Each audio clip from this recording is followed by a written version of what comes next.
We have the last substantive item on the agenda, which is the submission on the Local Government Pecuniary Interests Register Amendment Bill. And this is a submission on a member's bill that sets up requirements to disclose interests for local authorities that currently doesn't exist under statute, that doesn't go as far as our code of conduct. So we're advocating that it should go further.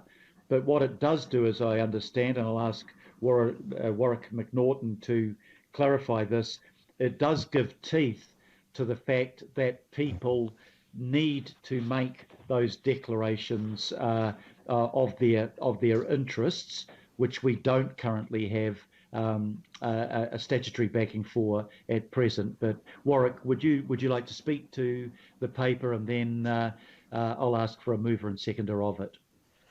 Thank you, Your Worship. Tēnā koutou members.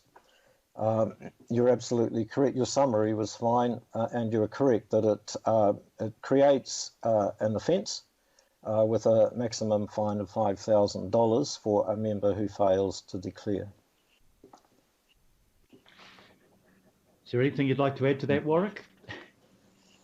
No, happy to answer questions. Okay, that's good. So just first of all, check to see if there are any questions. I think it's pretty straightforward, this one, but happy to just pause for a moment. A question from Councillor Greg Sayers.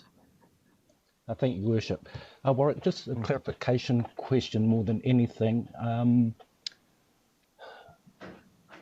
The ability for the Local Government Act to be changed to cover all local authorities' codes of conduct in full, is that have you got a comment about that? The reason why I ask a little bit of context is I'm under the impression in our own code of conduct that that can be limited to perhaps concerns about conflicts of interest provisions more than anything else. So I just wanted to perhaps seek clarification on that, but more importantly, have we got confidence that the bill will allow the Local Government Act to be changed to give it enough teeth to include all complaints procedures to cover all aspects of any codes? Thank you for the question. As you say, our current practice of maintaining a register of interest is something we have in our policy on conflicts of interest, which is attached to the Code of Conduct. The bill notes in its explanatory notes that not all councils do maintain registers of interest, and one of the purposes of the bill is to ensure there's consistency amongst all councils. So it creates a statutory mandate on all councils, and my understanding is it's not actually amending codes of conduct as such. So it becomes a legal requirement to make these declarations, and I would think that we might refer to that in our code of conduct. I haven't really given much thought to what changes it would require of our code of conduct.